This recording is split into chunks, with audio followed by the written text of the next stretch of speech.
చక్కగా ఈరోజు చాలా బాగుంటుంది వాక్యము. ప్రతి మాట మీరు శ్రద్ధగా వినాలని ప్రేమతో మనవి చేస్తున్నాం. ఒక మాట చెప్పి నేను ముందుగా వాక్యంలోకి వెళ్తాను. మన జీవితంలో కొన్ని సంఘటనలు జరుగుతుంటాయి. వాటిని చూసినప్పుడు ఈ సంఘటన ఎక్కడో జరిగినట్టు మనకు ఖచ్చితంగా ఏదో ఒక సందర్భం గుర్తుకొస్తుంటాయి. సంఘటనలే కాదు, మనుషులను కూడా. ఎప్పుడైనా మనం రోడ్డు మీద వెళ్తున్నాం అనుకోండి, హఠాత్తుగా ఒక వ్యక్తి కనిపించి ఉంటాడు. వెంటనే ఆ వ్యక్తిని చూడగానే మనకు ఎవరో ఒక వ్యక్తి గుర్తుకొస్తుంటాడు. పక్కన వాళ్ళతో మనం ఏమంటాం తెలుసా? ఇదిగో ఈవిడ పలాని ఆవిడ మాదిరి ఉంది కదా, ఈయన పలానా ఆయన మాదిరి ఉన్నాడు కదా అని అనుకుంటుంటాం. ఈ వ్యక్తిని చూడగానే మనకు ఎవరో ఒకరు గుర్తుకొస్తుంటారు. మన కళ్ళ ముందర ఏదైనా ఒక సంఘటన జరిగిందనుకోండి, ఆ సంఘటన చూడగానే మనకి ఏదో ఒక సంఘటన గుర్తుకొస్తుంటుంది. ఉదాహరణకు ఆల్రెడీ మన నాన్న చనిపోయాడు అనుకోండి. ఆల్రెడీ చనిపోయాడు, సుమారుగా ఒక 10 ఏళ్ళు గడిచిపోయి ఉంటుంది. కానీ మన కళ్ళ ముందర ఒక శవాన్ని మోసుకొని పోతుంటే మనకేం గుర్తుకొస్తుంటుంది తెలుసా? ఒకప్పుడు మన నాన్న చనిపోయాడు కదా, మన నాన్న శవాన్ని కూడా ఇలా మోసుకొని పోయాడు కదా అని కళ్ళ ముందరున్న ఈ సందర్భములు చూడగానే ఎప్పుడో మన జీవితంలో జరిగిన ఒక సందర్భము గుర్తుకొస్తూ ఉంటుంది. మన క్రైస్తవ నిత్య జీవిత కాలంలో కూడా కొన్ని పరిస్థితులు, కొన్ని జరుగుతున్న సిచ్యువేషన్స్ మనకు కొన్ని పాఠాలు నేర్పిస్తూ ఉంటాయి. నేను చదువుకునేటప్పుడు ఒకటి కనిపించింది, అది మన ఆత్మీయ జీవితానికి అద్దం పట్టినట్టే కనపడుతుంటుంది. ఆ సందర్భం ఏంటంటే, నేను కామర్స్ బ్యాక్గ్రౌండ్ అండి, అంటే బీకామ్ చదివాను, తర్వాత ఎంకామ్ కూడా చదివాను. మేము చదువుకునేటప్పుడు ఒక మంచి సబ్జెక్ట్ వచ్చింది. ఏంటంటే వస్తువులు కొంటూ ఉంటారు చూసినారా? మనమందరము వస్తువులు కొంటూ ఉంటాం. ప్రతి ఒక్కరు మనిషి అన్న వాళ్ళు ఏదో ఒక టైంలో ఏదో ఒక వస్తువు కొంటూ ఉంటారు. ఈ కొనే వాళ్ళలో చాలా రకాలైన వ్యక్తులు ఉంటారు. సర్వసాధారణంగా మనం ఏమంటామంటే అందరినీ బయ్యర్స్ అని ఏంటంటే వస్తువులు కొనే వాళ్ళని బయ్యర్స్ అంటాం. కానీ ఇందులో ఉన్న రకాల గురించి మాకు చదువుకునేటప్పుడు ఒకటి చెప్పారు. ఏంటంటే మొట్టమొదటిసారి బయ్యర్స్ అనే వాళ్ళు ఉంటారు, అంటే ఒక వస్తువును కొనేవాళ్ళు. ఈ బయ్యర్స్ అంటే దాని అర్థం ఏంటంటే వీళ్ళు ఎప్పుడూ కొనేవాళ్ళు కాదు, ఎప్పుడో ఒకసారి అవసరాన్ని బట్టి కొంటూ ఉంటారు. ఉదాహరణకు మీరు కడపకి వెళ్తుంటారు. కడపకి వెళ్ళేప్పుడు మైదుగురులో బస్ స్టాండ్ వస్తుంది చూసినారా? మైదుగురు బస్ స్టాండ్కి రాగానే మీకు నీళ్లు దప్పికయ్యాయి. అప్పుడు మీరు ఏం చేస్తారు? వెంటనే దిగి బస్ స్టాండ్లోకి వెళ్ళి ఒక వాటర్ బాటిల్ వెళ్ళి కొనుక్కొని తాగేస్తారు. ఎప్పుడూ మైదుగురు బస్ స్టాండ్కి వెళ్ళి వాటర్ బాటిల్ కొంటారా మీరు? కొనరు తెలుసా? ఎప్పుడో కడపకి వెళ్తున్నావు, కడపకి వెళ్ళేటప్పుడు మధ్యలో ఒకసారి మైదుగురు బస్ స్టాండ్ వచ్చింది, అప్పుడు నీళ్లు దప్పిగా అయ్యాయి కాబట్టిగా ఎప్పుడో ఒకసారి వెళ్ళి కొన్నావు. ఎప్పుడో ఒకసారి వెళ్ళి కొంటే వాళ్ళని ఏమంటారంటే బయ్యర్స్ అంటాం. కానీ ఒకవేళ అక్కడ నీకు నీళ్లు బాగా నచ్చాయి, లేదంటే అక్కడున్న బాగా మజ్జిగ బాగా, లేదంటే లస్స ఏదో ఒకటి బాగా నచ్చింది, పోయిన ప్రతిసారి అదే షాప్కి వెళ్ళి కొంటున్నామంటే అప్పుడు మనల్ని ఏమంటారు తెలుసా? మనల్ని కస్టమర్స్ అంటారు. బయ్యర్స్ అంటే దాని అర్థం ఏంటంటే ఎప్పుడో ఒకసారి వెళ్ళి కొంటాము. కస్టమర్స్ అంటే దాని అర్థం ఏంటో తెలుసా? ఆ వస్తువు లేదంటే దాని యొక్క రుచి అర్థమయ్యి ప్రతిసారి వెళ్ళి కొంటూ ఉంటాం కాబట్టి మనల్ని ఏమంటారు? అప్పుడు కస్టమర్స్ అంటారు. పాపం విషయంలో కూడా మనం ఎలా తయారైపోవడం తెలుసా? ఒక పాపం చేసేటప్పుడు ఎప్పుడో ఒకసారి చేసే బయ్యర్స్ మాత్రం మొదలు పెడతాం. తర్వాత దాని రుచి అర్థమయ్యి పదే పదే ఆ పని చేస్తూ ఒక కస్టమర్ల మాదిరి దానికి మారిపోతుంటాం. ఎప్పుడో ఒకసారి చేయడంతో మొదలవుతుంది నీ పాపేచ్ఛ. అది అంతటితో ఆగదు, అది అంతటితో పోదట. అది పోక ఏం చేస్తుంటావట? రుచి మరిగిన వాళ్ళమై పదే పదే అదే పని చేస్తూ అలవాటు పడిపోయిన వాళ్ళ మధ్య తయారవుతుంటాం. పాతకాలంలో పెద్దలు ఒక మాట అంటుంటారు, పదే ఒక తప్పుడు పని చేస్తుంటే ఏమంటుంటారో తెలుసా? రే నువ్వు ఇంటికి రుచి మరిగిన కుక్క లాంటోడిరా అంటుంటారు. అంటే దాని అర్థం ఏంటి?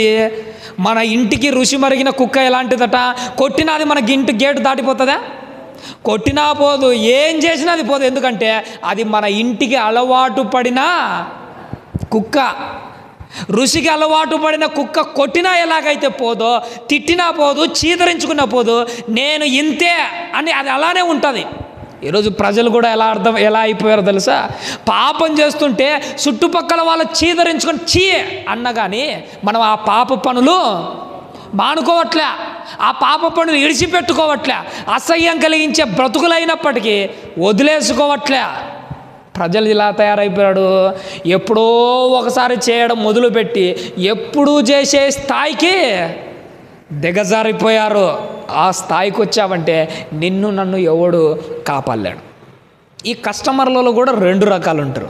ఏంటంటే ఒక వ్యక్తి తరచుగా వెళ్ళి వస్తువులు కొంటుంటాడు. కొన్న వస్తువులన్నీ ఇంట్లో ఈయననే వాడతాడన్న గ్యారంటీ ఏం లేదు. ఉదాహరణకు పేస్ట్ తీసుకో, మన నాన్న అంటాడు, అంగడికి వెళ్ళాడు, పేస్ట్ కొంటాడు. పేస్ట్ కొని ఇంటికి తీసుకొని వస్తాడు. ఈయన వాడితే వాడతాడు, లేకపోతే లేదు. ఇంట్లో వాళ్ళైనా వాడుకోవచ్చా లేదమ్మా? ఒక బ్రష్ కొంటాడు, బ్రష్ కొన్న తర్వాత ఈయన వాడితే వాడుకోవచ్చు, లేకపోతే ఇంట్లో వాళ్ళకైనా ఇవ్వచ్చు. ఇక్కడ దీని అర్థం ఏంటంటే, ఒక వస్తువును కొన్న తర్వాత తానే వాడితే అతని కస్టమర్ అని ఏమంటారు తెలుసా? కన్జ్యూమర్ అని అంటారు. అంటే దాని అర్థం ఏంటంటే, వీడే వస్తువు కొంటాడు, వీడే దాన్ని వాడుకుంటాడు. వీళ్ళని ఏమంటారంటే కన్జ్యూమర్స్ అంటారు. కొని ఆ కోరికను తీర్చుకునే వాళ్ళు అని అర్థం. ఈ మధ్య పాపాలన్నీ ఎలా తయారవుతున్నాయి తెలుసా? మనం అనుభవిస్తున్న ప్రతి కోరిక, ప్రతి భోగెచ్చ కొని కోరి తెచ్చుకుంటున్నవే ఇవన్నీ. ఒక వ్యభిచారిని కొని కోరి తెచ్చుకుంటున్న కోరిక కాదా? ఒక మందు కొని కోరి తెచ్చుకుంటున్న కోరిక కాదా? ఒక సిగరెట్టు కొని కోరి తెచ్చుకుంటున్న కోరిక కాదా? ఈరోజు మనుషులైన ప్రతి ఒక్కరు అనుభవిస్తున్నది ఏంటో తెలుసా? కొని తెచ్చుకుంటున్న కోరికలే, ఇష్టంతో అనుభవిస్తున్నదే. కానీ ఆ కోరిక వెనకపోయే ప్రాణం గురించి మాత్రం ఎవడు ఆలోచన చేయట్లా. మందు దాగి కోరిక తీర్చుకుంటున్నా అనుకుంటున్నాం, కానీ కోరిక తీరిన తర్వాత ఆ కోరికే వీడి ప్రాణం తీరుస్తున్నదని వీడికి అర్థం కావట్లా. ఒక వ్యభిచారం చేత కొని కోరిక తీర్చుకుంటున్నారు. ఈ బైపాస్లకు వెళ్తే రాత్రిపూట రోజు జరుగుతున్నది ఏంటనుకుంటున్నారు? రోజు నేను అనిల్ అన్న బైపాస్లో వెళ్ళిపోతుంటాం. రోడ్డు మీద జరుగుతున్నదంతా వ్యభిచారమే. ఊరికనే జరుగుతుంది అదంతా. కొని కోరిక తీర్చుకొని వ్యభిచారం చేసి తమ బ్రతుకులు నాశనం చేసుకునే వాళ్ళు రోడ్డు పక్కల ఎంతమంది లేరు? వీళ్ళే కాదు, ఈనాడు ప్రజలందరూ అలానే తయారైపోతున్నారు. కోరికలు తీర్చుకోవాలని కొని తెచ్చుకుంటున్న కోరికలు చివరకు మన ప్రాణాలే ఖచ్చితంగా తీసేస్తాయి. ఇక చివరిగా 4వ రకం ఒకరు ఉన్నారు. వీళ్ళు ఎలాంటి వాళ్ళు అంటే, వీళ్ళు కొనకుండా కేవలం ఉచితంగా వచ్చేదాన్ని వాడుకుంటూ ఉంటారు. మన ఇంట్లో ఒక చిన్న కూతురు ఉంటుందమ్మా, 5 ఏళ్ల పాప అనుకోండి. ఈ పాప డబ్బులు పెట్టి తనకు కావాల్సిన వస్తువులు కొనగలదా? లేదు. ఏం చేస్తుంది తెలుసా? వాళ్ళ నాన్న తెస్తే ఉచితంగా ఏం చేస్తుంటుంది? జస్ట్ వాడుకుంటూ ఉంటుంది. ఈ మధ్య మనుషులు కూడా ఎలాంటి వాళ్ళు అయితే, ఎందుకురా మందు తాగినావంటే ఈడేమంటాడు తెలుసా? ఏం డబ్బులు పెట్టి తాగినానా? వాడు ఉచితంగా పోయించాడు కాబట్టిగా తాగాడట. అంటే ఉచితంగా పోయిస్తే విషమైన తాగుతామమ్మా? తాగవు కదా. మరి వాడు ఉచితంగా సారాయి పోయించేసరికి నువ్వు ఎందుకు తాగుతున్నావు? మళ్ళా సొడ్డేంటి? ఉచితంగా వచ్చింది కాబట్టే తాగాడు. కథలు చెప్తుంటారు వీళ్ళందరూ. నా దగ్గర కథలు చెప్పొచ్చు, కానీ దేవుని దగ్గర కథలు చెప్పొచ్చా? ఎవరి దగ్గర మనము దొరికిపోతాం ఈజీగా. అందుకే ఇప్పుడు 4 రకాలమైన వ్యక్తుల గురించి చెప్పాను. ఒకడు బయ్యర్స్, 2వది కస్టమర్స్, 3వది కన్జ్యూమర్స్, 4వది యూజర్స్. బయ్యర్స్ అంటే ఏంటంటే ఎప్పుడో ఒకసారి కొని దాని తర్వాత కస్టమర్లుగా మారిపోయి పాపం విషయంలో ఇలా తయారైపోతున్నాం. ఇలాంటి బ్రతుకులు బ్రతుకుతున్న మన అందరితో ఈరోజు వాక్యం ద్వారా నీతో నాతో మాట్లాడుతున్నాడు. ఏమని మాట్లాడుతున్నాడు అంటే, నాయన ఆ పాపం యొక్క కల్మషాన్ని పోగొట్టుకోవాలంటే జీవజలంతో కూడిన నా విలువైన వాక్కులు మీ హృదయంలో వేసుకోండి. అప్పుడే మీ కల్మషాలన్నీ వెళ్ళిపోతాయి, మీ బలహీనతలు పెరుగుతాయి. రుచికి మరిగిపోయిన కుక్కలాగా పాపానికి ఏచ్చలకు భోగేచ్చలకు లోనైన మన బ్రతుకులు అన్నీ చక్కదిద్దబడతాయి. ప్రతి మాట శ్రద్ధగా వినాలి. దేవుని మాటను మీరు ప్రతి మాట చాలా జాగ్రత్త, ఒక్కొక్క మాటను జాగ్రత్తగా వినాలి. ఎంత జాగ్రత్తగా వినాలంటే అంత శ్రద్ధగా వినాలి. ఒక మాట చెప్పమంటామా? మన ఇంటి దగ్గర కుళాయి ఉంటుంది చూసినారా, ట్యాపు. ఆ ట్యాప్లోంచి ఒక్కొక్క చుక్క వాటర్ పడుతుంటుంది చూసినారా? ఈ ఒక్కొక్క చుక్క వాటర్ పడేటప్పుడు సంవత్సరానికి ఎంత అవుతాయి అనుకుంటున్నారు మీరు? ఒక కుళాయిలోంచి ఒక్కొక్క చుక్క డ్రాప్స్గా జారిపోతుంటాయి కదా వాటర్. సంవత్సరానికి ఆ వాటర్ ఎంత అవుతుంది అనుకుంటున్నారు? సుమారుగానట 12,000 లీటర్లు అవుతుందట. మన ఇంటి మీద ఒక ట్యాంక్ ఉంటుంది చూసినా 1000 లీటర్లది, అలాంటిది 12,000 లీటర్ల నీళ్ళు పడతాయట. ఒక్కొక్క చుక్క పడుతుంటేనే అంత అయిపోతే దేవుని మాటలు రోజు ఒకటి నీ మనసులో పడితే ఎంత కావాలి? సంవత్సరం నుంచి వాక్యాలు వింటున్నాం. సంవత్సరం నుంచేనా? పోనీ 10 ఏళ్ళ నుంచేనా? 30 ఏళ్ళ నుంచేనా? 50 ఏళ్ళ నుంచి వాక్యాలు వింటున్నాం. అసలు ఎంత అభివృద్ధి చెందాలి, ఎంత నిండిపోవాలి మన హృదయము. దావీదు గారు అంటారు, నా గిన్నె నిండి పొర్లుచున్నది. దీవారాత్రులు రోజు కొంత ఆ మనసులో వేస్తున్నాడు ఆ ధర్మశాస్త్రాన్ని. అందుకే ఆయన గిన్నె నిండి పొర్లుచున్నది. మరి నీ గిన్నె, మరి నా గిన్నె? ఎండకి ఎండిపోతున్న నీళ్ళ మాదిరి ఆవిరైపోతుంది నీ గిన్నెలో ఉన్న వాటరు. దావీదు గిన్నె మాదిరి నీ గిన్నె నిండి పొరలాలంటే ప్రతిరోజు ధర్మశాస్త్రాన్ని ధ్యానిస్తూ ప్రతి మాటని మనసులో పడేస్తూనే ఉండాలి. ఆ మాటలు ఒక స్టోరేజ్ మాదిరి ఉండాలి. ఈరోజు కూడా ఒక విలువైన బంగారం లాంటి, వజ్రం లాంటి, అమృతం లాంటి ఒక విలువైన సందర్భాన్ని మన హృదయంలో వేసుకుంటాము. ఆ మాట మన జీవితాలను మార్చేస్తుంది. తిమోతిలకు రాసిన పత్రికలో 2వ పత్రిక 2వ అధ్యాయం, బైబిల్ ఉన్న వాళ్ళందరూ చాలా అంటే చాలా శ్రద్ధగా వింటున్నారు. 2వ అధ్యాయం 3వ వచనం నుంచి ఒక సందర్భం రాయబడింది. తిమోతిలకు రాసిన 2వ పత్రిక 2వ అధ్యాయం 3వ వచనం. తల్లి, క్రీస్తు యేసు యొక్క మంచి సైనికుని వలె నాతో కూడా శ్రమను అనుభవించుము చాలు. తల్లి, పౌలు గారు తిమోతి గారిని హెచ్చరిస్తున్నాడు. నాయనా, నా బ్రతుకుని ద్వారా నువ్వు మారినోనివి, నీ బ్రతుకును చక్కదిద్దుకున్నవాడే. ఇప్పుడు నువ్వు విశ్వాసి కాదు, విశ్వాసి కంటే నీకు ఒక బిరుదిస్తున్నాను. ఏమంటున్నా అంటే క్రీస్తు యేసు యొక్క మంచి సైనికుడు. ఎవరైతే బాప్తిసం తీసుకొని విశ్వాసంతో దేవునిలోకి వచ్చినాలో వాళ్ళు విశ్వాసులు మాత్రమే కాదట, క్రీస్తు యేసు యొక్క మంచి సైనికుడు. నువ్వు ఒక సైనికుడు, నేను ఒక సైనికుడు. సైనికులమైన మనం ఏం చేయాలో తెలుసా? మీకు క్రైస్తవ్యంలోకి వచ్చిన తర్వాత సైనికుడు ఎలా ప్రవర్తించాలో తెలియాలంటే, లోకంలో ఎంతోమంది సైనికులు ఉంటారు, వాళ్ళని చూడు ఒకసారి. వాళ్ళు ఏం చేస్తున్నారు, నువ్వు ఏం చేయాలి, వాళ్ళు ఎలా ఉంటున్నారు, నువ్వు ఎలా ఉండాలి. వాళ్ళను చూసి నువ్వు ఎలా ఉండాలో నేర్చుకో. మన భారతదేశంలో ఆర్మీ అంటారు చూసిన సైనికులు, వాళ్ళు ఎలా ఉంటారో తెలుసా? ఆర్మీలో ఉన్న సైనికుడు వాడు ఏం చేస్తాడంటే, ఎప్పుడైతే ఫోన్ చేసి యుద్ధం జరుగుతుంది రా అనగానే వాడు ఏం చేస్తాడు?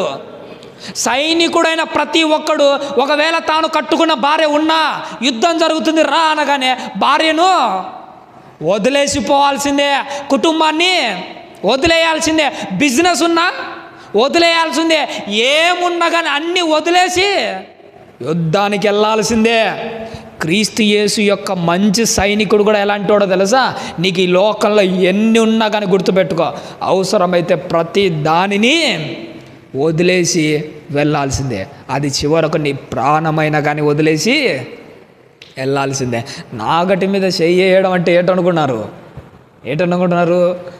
యుద్ధానికి దిగిన సైనికులమే. ప్రతి వ్యవసాయదారుని గురించి, అంటే ప్రతి రైతు గురించి మన వాళ్ళు అంటున్నది ఏంటో తెలుసా?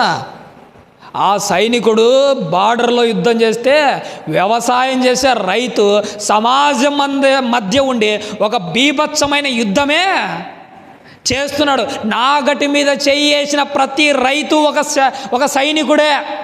యేసుక్రీస్తు వారు కూడా ఏమంటున్నారంటే, నాయనా మీరు విశ్వాసులు మాత్రమే కాదు, బాప్తిసం తీసుకొని వచ్చిన మీరు నాగటి మీద చెయ్యేసినట్టే మీరు కూడా ఒక సైనికుల వలె యుద్ధంలో ముందుకు మాత్రమే పోతూ ఉండాలి. బాణం మీద పడుతుందని వెనకడుగేస్తామా? చావు మన ముందర విలయతాండవం చేస్తుందని, చావు మనల్ని కబలిస్తుందని చావును చూసి జడుచుకుంటామా? వెనకల నుంచి రాజు ఒక మాట అంటుంటాడు, సైన్యాధ్యక్షుడు ఒక మాట అంటాడు. కళ్ళ ముందర యుద్ధం జరుగుతుంటే యుద్ధాన్ని చూసి భయపడి వెనక్కి రావడం కాదు. సైనికుడా నీకున్న లక్ష్యం ఏంటంటే విజయమా వీరమరణమా అని అంటుంటాడు. ఒకవేళ నువ్వు ముందుకే సాగు, విజయంతో అయినా రా, లేకపోతే వీరమరణమైనా పొందు. ఒక రాజు అంటున్నాడు విజయమా వీరమరణమా. కానీ క్రైస్తవుని గుర్తుపెట్టుకోండి, వీరమరణం కూడా ఒక విజయమే. ఒకనాడు యాకోబు గారు కత్తి కింద ప్రాణం పోతుంటే ఆ రోజు ఆయన మరణం కూడా వీర విజయం లెక్క తీర్చిదిద్దబడింది. విశ్వాసులకు మరణం కూడా విజయమే. అందుకే దేవుడు ఏమంటారంటే, నాయనా క్రీస్తు యేసు యొక్క మంచి సైనికుని వలె నాతో కూడా శ్రమ అనుభవించు. సైనికుడు ఎలా ఉంటాడో తెలుసా? ప్రతిదీ నియమ నిబద్ధంగా ఉంటాడు. ఏది పడితే అది తినడు, ఏది పడితే అది తాగడు, ఎలా ఉండాలో అలానే ఉంటాడు. ఎందుకంటే తన శరీరాన్ని దృఢంగా పెట్టుకోవాలి, తన శరీరాన్ని అన్నిటికీ సంసిద్ధం చేసి ఉండాలి. భారతదేశంలో కొన్ని ప్రాంతాలు ఉంటాయి, మంచుతో కప్పబడి ఉంటాయి, కానీ అది మన భారతదేశ సరిహద్దు. ఆ సరిహద్దుల్లో కాపలా గాయాలంటే ఎలా ఉండాలి? ఆ దేహము, ఆ శరీరాన్ని ఎలా పెట్టుకోవాలి? యుద్ధంలో ఒక సైనికుడు బార్డర్లో తన శరీరాన్ని ఎలా అయితే క్రమబద్ధీకరంగా పెట్టుకుంటాడో, ఈ లోకంలో కూడా నువ్వు ఎట్టుండాలో తెలుసా? ఏది పడితే అది చేయకూడదు. యుద్ధంలో సైనికుడు ఏది పడితే అది తినడు తెలుసా? ప్రతిదీ, తినే తిండి దగ్గర నుంచి శరీరానికి సంబంధించిన ప్రతిదీ క్రమబద్ధీకరంగా ఉంటాడు. క్రైస్తవ జీవితం కూడా అదేనమ్మా. ఆడు ఏది పడితే అది తినకుండా ఉన్నాడు చూసినాడా? మనం కూడా ఏది పడితే అది చేయకూడదు. ఏది పడితే ఆ పనికి మాలిన పనుల జోలికి పోకూడదు. ప్రతిదీ క్రమబద్ధీకరణంగా ఉండాలి. క్రీస్తు యేసు యొక్క మంచి సైనికుని వలె నువ్వు నాతో పాటు శ్రమ అనుభవించు. శ్రమ అనుభవిస్తే ఏమంటున్నాడమ్మ? ఇంకా సైనికుడు ఎవడును యుద్ధమునకు పోవునప్పుడు తన్ను దండులో చేర్చుకొనిన వానిని, అతని లక్ష్యం ఒకటట. సైనికుడు ఒకటే అనుకుంటే ఏమనుకుంటాడట? తనను దండులో ఎవడైతే చేర్చుకుంటాడో అతను ఏం చేయాలట? సంతోష పెట్టాలి. ఎందుకు? నమ్మి తనను సైన్యంలో చేర్చుకున్నాడు కదా సైన్యాధ్యక్షుడు. తనను దండులో చేర్చుకున్న నాయకుడిని సంతృప్తి పరచడమే సైనికుని యొక్క ప్రధాన కర్తవ్యం, ప్రధాన ఉద్దేశం. నీ జీవితకాలంలో కూడా గుర్తుపెట్టుకోండి, నీకు అర్హత లేకపోయినా, నీకు యోగ్యత లేకపోయినా కానీ నిన్ను నమ్మి ఒక సైన్యాధ్యక్షుడైన యేసుక్రీస్తు వారు నన్ను నమ్మి ఏం చేశాడో తెలుసా? తన దండులో చేర్చుకున్నాడు. ఇప్పుడు నువ్వు నేను ఏం చేయాలట? మనకు అర్హత లేకపోయినా, మనకు యోగ్యత లేకపోయినా దండులో చేర్చుకున్న యేసుక్రీస్తు వారిని సంతోషపరచడమే నా ప్రధాన కర్తవ్యం. నీ బ్రతుకు ద్వారా, నీ క్యారెక్టర్ ద్వారా, నీకు సంబంధించిన ప్రతి కార్యక్రమం ద్వారా ఆయన అనుక్షణం ఏం చేస్తుండాలి? అబ్బురపరుస్తూ ఉండాలి, సంతోషపరుస్తూ ఉండాలి. ఈ శరీరేచ్ఛలను అనుభవించకుండా, ఈ భోగేచ్ఛలను తీర్చుకోకుండా దీని మీద కట్టడలు సాధిస్తూ ప్రతి దానిలో ఆయనను సంతృప్తిపరచాలి. ప్రతి దానిలో ఆయనకు ఘనత తీసుకొని వచ్చే విధంగా ఉండాలి. అందుకే దండులో చేర్చుకున్న వారిని సంతోషపెట్టబడాలని ఈ జీవన వ్యాపారములలో చిక్కుకొన్నాడు. దండులో చేర్చుకున్న నాయకుని సంతోషపరచాలంటే ఈ లోక సంబంధమైన జీవన వ్యాపారాలలో చిక్కుకోడు. ఎందుకు? ఒకవేళ నీకు వ్యాపారమే ఉన్నదనుకోండి, బిజినెసే ఉన్నదనుకోండి, నువ్వు యుద్ధానికి పోయినా కానీ నీకే ఆలోచన ఉంటుంది? ఎప్పుడు ఇదే చింతనే. ఆ వ్యాపారంలో నష్టం వస్తుందా, లాభం వస్తుందా, పెట్టుబడి ఉంటుందా, పోతుందా? వ్యాపారం చేసే వాళ్ళకట 100కి 90 మందికి ఎందుకు బీపీ షుగర్లు వస్తున్నాయి? రీజన్ ఒకటే, సక్రమంగా నిద్ర కూడా రాదు. వ్యాపారంలో ఉన్నవాడికి ఎలా అయితే నిద్ర కూడా రాదో దేవుడు అంటున్నాడు, నాయనా నాగటి మీద చెయ్యేసి నువ్వు దండులో అడుగు పెట్టావంటే ఈ లోక సంబంధమైన ఎలాంటి సంబంధమైన జీవన వ్యాపారాలలో చిక్కుకోకు. ఎందుకంటే వాటి గురించి ఆలోచన చేయడానికే నీకు సమయం ఉండదు. దేవుని కోసము ఆలోచన చేయలేవు. యుద్ధంలోకి వెళ్ళిన తర్వాత యుద్ధం మీద మాత్రమే శ్రద్ధ ఉండాలి. యుద్ధం చేసేటప్పుడు ఏదో ఆలోచనలు పెట్టావనుకో, కత్తి ఎవడి మీదకి వచ్చి పడుతుంది? నీ మీదనే వచ్చి పడుతుంది. యుద్ధంలో దిగావంటే యుద్ధం మీద మాత్రమే శ్రద్ధ నిలబెట్టు.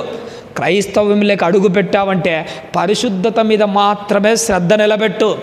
ఏదో లోకం మీద కానీ లోకేచ్ఛల మీద శ్రద్ధ నిలబెట్టావంటే ఈ యుద్ధంలో నువ్వు ఓడిపోతావు. నీ ప్రాణం నరకానికి వెళ్ళిపోతుంది.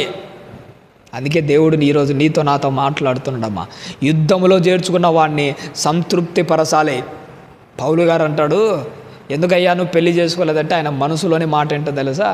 భార్య కలిగిన వాడైతే భార్యను సంతృప్తి పరచాలని ఆశపడుతుంటాడట. అయితే నేను యుద్ధంలో చేరాను కదా, నన్ను నమ్మి యుద్ధంలో చేర్చుకున్న నా నాయకుని సంతృప్తి పరచాలంటే నేను ఈ జీవన సంబంధమైన వ్యాపారాలలో చిక్కుకోకూడదు. ఎందుకంటే నాకు పెళ్ళే అవసరంలే. పెళ్లి చేసుకొని నా భార్యను సంతృప్తి పరచడం కంటే, పెళ్లి చేసుకొని నా భార్యను సుఖపెట్టడం కంటే, నా భార్య గురించి ఆలోచన చేయడం కంటే ఉన్నదే నాకు చిన్న జీవితకాలము. ఈ చిన్న జీవితకాలంలో ప్రభు కోసం ఆలోచన చేస్తే ఎంత బాగుంటుంది. నీ జీవితకాలంలో, నా జీవితకాలంలో ఒకటి గుర్తుపెట్టుకోండి. ప్రభువును సంతోషపరచాలి అని అనుకున్నావా, ప్రభువును ఆనందపరచాలనుకున్నావా, ఇక నువ్వు లోక సంబంధమైన వేటి గురించి ఆలోచనే చేయకూడదు. డబ్బు గురించా, కుటుంబం గురించా, లోకం గురించా, ఏదైనా కానీ ఒకవేళ ఉన్నదా బ్యాలెన్స్గా మెయింటైన్ చేయాలి. పేతురు గారి మాదిరి. ఒకవేళ నీకు కుటుంబం లేదా, భార్య లేదా, లక్షణంగా పౌలు గారి మాదిరి ప్రాణానికి తెగించి సేవ చేయి. ఒకవేళ ఉన్నదా, భార్యను వెంట పెట్టుకుంటూ ఎలా ప్రయాసపడాలో తెలుసా? బ్యాలెన్స్గా ప్రయాసపడాలి. భార్య ఉంటే చాలా ప్రయాస, లేకపోతే ఇంకా ఎక్కువగా పని ఎక్కువ జరుగుతుంది. అందుకే నిన్ను జీవన యుద్ధంలో చేర్చుకున్న వాడిని సంతృప్తిపరచాలి. ఇంకా ఏమంటున్నాడమ్మా చివరిగా? మరియు జట్టి అయిన వాడు పోరాడునప్పుడు నియమ ప్రకారము పోరాడకుంటే ఆడికి ఏం దొరకదట తల్లి? కిరీటం దొరక. ఇక్కడ ఒక వ్యక్తి గురించి చెప్తున్నాడమ్మా. మొదట సైనికుని గురించి చెప్పాడు, ఇప్పుడు మరో వ్యక్తి గురించి చెప్తున్నాడు. ఆయన ఎవడట? ఎవరు ఈ జట్టి అయిన వాడు? ఏంటి జట్టి అయిన వాడు అంటే ఏంటి? జట్టి అయిన వాడు అంటే ఏంటో తెలుసా? ఎప్పుడైనా గేమ్స్ ఉంటాయి చూసినారా? గేమ్స్లో పార్టిసిపేషన్ చేసే వాళ్ళని, అంటే ఆట పందెంలో పాల్గొనే వాళ్ళని ఏమంటారు తెలుసా? వాళ్ళనే జట్టి అయిన వాడు అంటాడు. ఆట పందెంలో పాల్గొనే ఈ జట్టి అయిన వాడు ఎలా పోరాడాలట? నియమ ప్రకారం పోరాడాలి, రూల్స్ అండ్ రెగ్యులేషన్స్కు లోబడుతూ పోరాడాలి. వాడు ఎలా అయితే నియమాల ప్రకారం పోరాడాలో క్రైస్తవ జీవితం కూడా నియమాల ప్రకారం సాగేదే. ఇష్టం వచ్చినట్టు బ్రతికే బ్రతుకులు ఇవి కాదు, ఇష్టం వచ్చినట్టు చేసే జీవితాలు కాదు. ప్రతిదీ క్రమబద్ధీకరంగానే ఉండాలి, ప్రతిదీ కరెక్ట్గానే ఉండాలి. మన చూపులు కరెక్ట్గా ఉండాలంటాడు, మన ప్రవర్తన సరిగా ఉండాలంటాడు, ప్రతిదీ క్లారిటీగా ఉండాలంటాడు, ప్రతి దానిలో ఒక పట్టు అన్నది ఉండాలని అంటాడు. ఉదాహరణకు పరుగు పందెం గురించి బైబిల్ గ్రంథంలో రాయబడి పౌలు గారు అంటాడు, నేను పరుగు పందెంలో ఉన్నానంటాడు. మీకు అందరికీ తెలిసినది అవసరం లేదు, మా పత్రికలలో ఉంటుంది. ఏమంటాడంటే, ఇదిగో పరుగు పందెంలో నా పడుగును కడముట్టించింది. ఆయన కూడా జట్టి అయిన వాడు, పరుగు పందెంలో పోరాడే ఒక జట్టి అయిన వాడు ఎవరో తెలుసా? పౌలు గారు. ఆయన ఎలా పోరాడింటాడు? నియమ ప్రకారం పోరాడు కాబట్టిగానే నాకేముంది అంటున్నాడు? జీవ కిరీటం ఉంది అని అంటున్నాడు. నీ జీవితకాలంలో గుర్తుపెట్టుకో, నియమ ప్రకారమే పోరాడాలి, రూల్స్ అండ్ రెగ్యులేషన్స్కు లోబడుతూ పోరాడాలి. ఆ రూల్స్ అండ్ రెగ్యులేషన్స్ ఎక్కడుంటాయో తెలుసా? బైబిల్ గ్రంథంలో ఉంటాయి. ఆ బైబిల్లో దేవుడు ఏదైతే చెప్పాడో వాటికి లోబడుతూ నీ ఆత్మీయ జీవితంలో పరిగెత్తు. ఎలా పరిగెత్తాలో తెలుసా?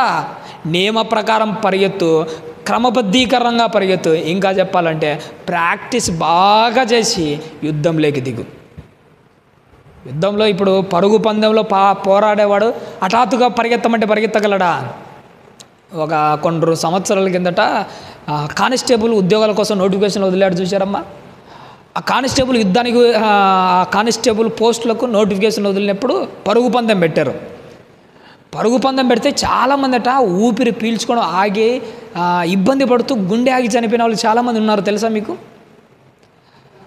ఆ పరుగు పందెంలో నువ్వు పాల్గొనాలంటే ఒకేసారి పరిగెత్తాలంటే కాదు, ఏం చేయాలో తెలుసా? రోజు నువ్వు ప్రాక్టీస్ చేయాలి. రోజు ప్రాక్టీస్ చేస్తే నీ గుండె నీకు అనుకూలంగా మారుతుంది, నీ వేగానికి సరిగా ఉంటుంది. ఈరోజు గంట సేపట్లో ఉదాహరణకు ఒక 10 నిమిషాలకు 1 కిలోమీటర్ పరిగెత్తాలి. ఈరోజు నువ్వు 20 నిమిషాలకు 1 కిలోమీటర్ పరిగెత్తి రోజు ఏం చేయాలో తెలుసా? ప్రాక్టీస్ చేయాలి. నీ ఊపిరిని అది పట్టాలి. కొలెస్ట్రాల్ ఫుడ్ ఏమీ తీసుకోకూడదు. ప్రతిదీ శరీరానికి ప్రతిదీ ఏం చేస్తున్నంటే ఒక క్రమ పద్ధతిగా దానికి అలవాటు చేయాలి. జట్టి అయిన వాడు తన దేహాన్ని ఎలా అయితే సాధన చేస్తాడో క్రైస్తవ జీవితంలో జట్టి అయిన వాడు పౌలు గారి మాదిరి పరిగెత్తాలని నువ్వు ఆశపడితే ఈ శరీరాన్ని కూడా ఏం చేయాలో తెలుసా? క్రమమైన పద్ధతిలో సాధకం చేసి గట్టిగా పోరాడాలి, ఉన్నతంగా పోరాడాలి. అప్పుడే నియమ ప్రకారం పోరాడితేనే నీకు నాకేమొస్తుందట? జీవకిరీటం వస్తుంది. ఆ జీవకిరీటం రావాలి అంటే ఒక గొప్ప జీవితము నీలో నాలో కనిపించాలి. ప్రభన దేవుని వల్ల భక్తి జీవితాన్ని పోగొట్టుకోకూడదు, నమ్మకంగానే ఉండాలి, విశ్వాసంతో ఉండాలి. విశ్వాసంతో ఉంటేనే మన బ్రతుకులు. కానీ ఎంతోమందికి చెప్తుంటాం, దేవుడే నిజమైన దేవుడు, పరలోక రాజ్యానికి చేరుకోవాలి, ప్రభువును ఆహ్వానిస్తేనే మీ బ్రతుకులు బాగుపడతాయని ఎంత చెప్పినా వినరండి, ఎంత చెప్పినా వినరు. ఎప్పటి నుంచో చెప్తున్నాం, ఒక్కరన్నా వింటున్నారా? కానీ ఎవరు విన్నా వినకపోయినా కానీ నువ్వు నేను ఎలా ఉండాలో తెలుసా? ఈరోజు మనము అందరము మట్టల ఆదివారం కార్యక్రమం చేసుకుంటారు చూసారా? బైబిల్ గ్రంథంలో ఒక సందర్భం దీని గురించి రాయబడి ఉంటుంది. వాళ్ళట యేసుక్రీస్తు వారికి ఎలా ఆహ్వానం పలికాడు? వాళ్ళ బట్టలన్నీ పరిసి మట్టలన్నీ పరిసి ప్రభువుకు ఆహ్వానాన్ని పలికారు. వాళ్ళు బట్టలు పరిసి ఆహ్వానం పలికితే ప్రభువుకు నువ్వు ఎలా పలకాలో తెలుసా? ఆహ్వానము నీ బ్రతుకును బలిసి ఆహ్వానం పలకాలి. అయ్యా, ఈ బ్రతుకు మీద నీకు మాత్రమే హక్కు. నువ్వు బట్టలు పరిచి కాదు కానీ నీ బ్రతుకును పరిచి ప్రభువుకు ఆహ్వానం పలుకు. ఆహ్వానం పలుకుతే నీ జీవితానికి ఒక విలువ, నా జీవితానికి ఒక విలువ. అందరూ గాడిదను చూసి అక్కడ మీరు ఉదయం అంతా వినేసింటారు, అయిపోయింటుంది, అవసరం లేదండి. ఆ గాడిదను చూసి ఏమనుకుంటుంటారు తెలుసా? సర్వసాధారణంగా గాడిద అనగానే అది ఒక విలువలేనిది. నిజంగానే గాడిదంటేనే విలువలేనిది. మనం ఎక్కడైతే విలువలేనిదని తక్కువ చూపు చూస్తామో దేవుడు దానికే ఎక్కువ విలువ ఇస్తుంటాడు. మనం కూడా అదే ఫీల్ అవుతుంటాం. మనకు ఏ విలువ లేదు, మా ఇంట్లో వాళ్ళు నాకు విలువ ఇట్లా, ఎవడు నన్ను పట్టించుకోవట్లే. ఎవడు ఇస్తే ఎంత, ఇవ్వకపోతే ఎంత. వాళ్ళు నీకు ఇవ్వలేదని నీకు విలువ లేదనుకుంటే ఎలా? వాడు విలువ ఇవ్వలే, వీళ్ళు విలువ ఇవ్వలే, అంత మాత్రం నీకు విలువ లేదనుకుంటే ఎలా? నీ విలువ తెలిసిన వాళ్ళకు మాత్రమే తెలుస్తుంది, అంతేగాని లోకంలో అందరికీ తెలియదు. వజ్రం విలువ ఎవడికి తెలుస్తుంది? అందరికీ తెలుస్తుందా? ఆ వ్యాపారం చేసేవాడికి మాత్రమే బాగా తెలుస్తుంది. నేను చదువుకునేప్పుడు ఒక స్టోరీ ఉండేది. ఒక రైతు పొలం దున్నుతుంటే, రైతు పొలం దున్నుతుంటే అతని నాగలికి ఒక తెల్లటి రాయి తగిలిందంట. చూడగానే చాలా చక్కగా ఉంది, అద్భుతంగా ఉంది. వెంటనే ఆయన ఏం చేశాడంటే, అబ్బో రాయి ఇంత అద్భుతమైన తెల్ల రాయి నేను ఎక్కడ చూడలేదని ఇంటికి తీసుకొని వచ్చాడట. ఇంటికి తీసుకురాగానే వాళ్ళ ఇంట్లో వాళ్ళ భార్య చాలా చక్కగా ఉందని సంతోషం అంటే ఏం చేసిందంటే, ఆ రాయితో ఏం చేసిందంటే రోజు ఏదో ఒకటి రోట్లో వేసి దంచుకుంటూ ఉండేదట. అంటే ఉంటాయి చూసిరా, ఏదన్నా కూరగాయలు కానీ ఏదో సంథింగ్, అది రోజు దంచుకుంటుండేదట. అది చూడగా అటుగా పోయే ఒక మంగళ వ్యక్తి చూసి, అమ్మా రోజు దాంతో ఎందుకు దంచుకుంటావు? నీ ఇంట్లో ఖాళీగానే ఉంది కదా, నేను ఒక 100 రూపాయలు ఇస్తాను, నాకు ఆ రాయి ఇస్తావా? అప్పుడు ఆయన అనుకున్నా, సరేలే ఇది ఖాళీగా ఉండడం ఎందుకు, 100 రూపాయలు వస్తుంది కదా అని చెప్పేసి ఆ రాయి ఒక మంగళోడికి అబ్బిందట. వాడు ఏం చేశాడట, మంగళ షాపులో పెట్టుకొని రోజు దాంతో నూరుకుంటూ క్షౌరాలు చేసుకుంటూ ఉన్నాడట. అటుగా వెళుతున్న ఒక సాకలి వ్యక్తి చూసి, ఈ రాయి ఏదో చాలా బాగుంది, నీకు 1000 రూపాయలు ఇస్తాను, నాకు ఇస్తావా అన్నాడు. సరేలే 100 రూపాయలకే కదా నేను కొనింది, 1000 రూపాయలు అడుగుతున్నావు కదా, నీకు 1000 రూపాయలు ఇచ్చాను అని చెప్పేసి ఆ 1000 రూపాయలు ఇచ్చి ఆ రాయి తీసుకొని వెళ్ళి బట్టలు ఉతికేటప్పుడు సోపు ఉంటుంది చూసినారా, ఆ సోపు దాని మీద పెట్టుకోవడానికి వాడుకుంటున్నారట. చాలా చక్కగా ఉంది, సోపు పెట్టుకోవడానికి జారిపోతుంది, ఇదైతే బాగుందని ఆ రాయిని దేనికోసం వాడుకుంటున్నాడు? సోపు పెట్టడానికి. మళ్ళీ అటుగా పోతున్న ఒక కుండలు చేసే కుమ్మరి ఆ రాయిని చూసి, చాలా బాగుందే, నాకు ఇస్తావా? కుండలు అదమడానికి, పచ్చి కుండలు అదమడానికి నాకు అవసరం వస్తుంది, నీకు 2000 ఇస్తానన్నాడట. అబ్బో, నేను 1000 రూపాయలకి కొన్నాను, ఇప్పుడు 2000 వస్తుంది అని ఆ కుమ్మరి ఏం చేస్తాడు, 2000 ఇచ్చి కొన్నాడట. ఆ కుమ్మరి కూడా ఏం చేస్తున్నాడు, రోజు ఆ పాత్రను కొడుతూ ఆ పాత్రలు రెడీ చేసుకుంటున్నాడట కుమ్మరి కుండలు. అటుగా పోతున్న ఒక వజ్రాల వ్యాపారి దాన్ని చూశాడట. వాళ్ళందరి చేతుల్లో ఉన్నది ఏంటట, ఒక విలువైన వజ్రం. ఆ వజ్రం యొక్క విలువ ఒక సాగలి వ్యక్తికి అర్థం కాక దానితో బట్టలు ఉత్తుకుంటున్నాడట. ఆ వజ్రం యొక్క విలువ అర్థం కాక ఒక మంగలి దాని మీద కత్తి నూరుతున్నాడట. ఆ వజ్రం విలువ అర్థం కాక ఒక కుమ్మరి పాత్రల మీద దాన్ని తడుతున్నాడట. ఎప్పుడైతే వజ్రాల వ్యాపారి దాన్ని చూశాడో తనకు ఉన్నదంతా అమ్మి ఆ వజ్రాన్ని కొనేశాడట. ఎవరికి దాని విలువ అర్థమైంది? వజ్రాల వ్యాపారికి మాత్రమే అర్థమైంది. ఒక కుమ్మరికి ఆ వజ్రం విలువ అర్థం కాలే, అంత మాత్రం వజ్రానికి విలువ లేనట్ట. నీ విలువ కూడా, నీ విలువ అర్థం కాని వాళ్ళ దగ్గర నువ్వు బాధపడాల్సిన అవసరము లేదు. నీ విలువ నిన్ను ఘనముగా ఎంచే నీ ప్రభువుకు బాగా తెలుసు. లోకంలో ఒక మాట ఉంటుంది, గాడిదలకేమి తెలుసు గంధపు చెక్క వాసన. నీ వాళ్ళకు తెలియదు నీ విలువ. యేసుక్రీస్తు వారి గురించి సొంత కుటుంబానికి తెలిసిందా? యేసుక్రీస్తు వారి గురించి వాళ్ళ అమ్మ నాన్న కుటుంబము, తమ్ముళ్ళు చెల్లెళ్ళు యేసుక్రీస్తు వారికి ఇచ్చిన బిరుదు ఏంటి? పిచ్చోడు అనేవాళ్ళు, దయ్యం పట్టిన వాడు అనేవాళ్ళు, సొంత కుటుంబం. వాళ్ళకు తెలియాల. గాడిదలకేం తెలుసు గంధపు చెక్క వాసన. యేసుక్రీస్తు యొక్క విలువ వాళ్ళకు తెలియకపోవచ్చు. కానీ యేసుక్రీస్తు వారికి విలువ ఉంది. లోకమంతటికి ఇప్పుడు అది తెలిసింది. ఈరోజు నీకు విలువ లేదని నీ వాళ్ళందరూ చూడొచ్చు, నా బ్రతుకి ఇంతేనేమనుకోవచ్చు. నీకు వాళ్ళు విలువ ఇవ్వలేదని, నీకు విలువ లేదనుకుంటే ఎలా? నీకు విలువ ఇచ్చే వాళ్ళకు తెలుసు నీకు విలువ ఏంటో. అది ప్రభు నీకు ఇచ్చే విలువ. కాబట్టి ప్రభువైన దేవుని వాళ్ళారా, నీకు విలువ లేదనుకోకు, విలువ లేదని నీ జీవితాన్ని నాశనం చేసుకోకు. అందుకే నీ జీవిత కాలంలో, నా జీవిత కాలంలో మనకందరికీ ఒక విలువ ఉంది.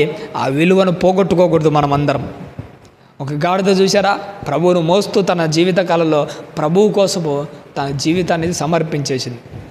నీ జీవిత కాలంలో, నా జీవిత కాలంలో ఎప్పటికీ ప్రభువును మోసే వాళ్ళగా ఉండాలి.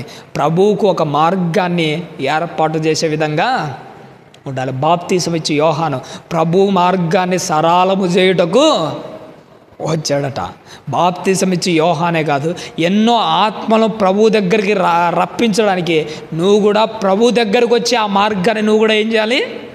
సరళము చేయాలి. ఒకవేళ సరళం చేస్తే నువ్వే ఒక మరో బాప్తీసం ఇచ్చు యోహాను. పౌరుషంతో ఈ పని చేస్తున్నావా, నువ్వే ఒక ఏలియా లాంటోడు. దేవుని కోసము నీ బ్రతుకును పరిచి ఆ మార్గాన్ని ఏం చేయాలి? సరళం చేసి ఎంతోమందిని ఈ క్రైస్తవ జీవితంలోకి నడిపించాలి ప్రభువైన దేవుని వల్ల.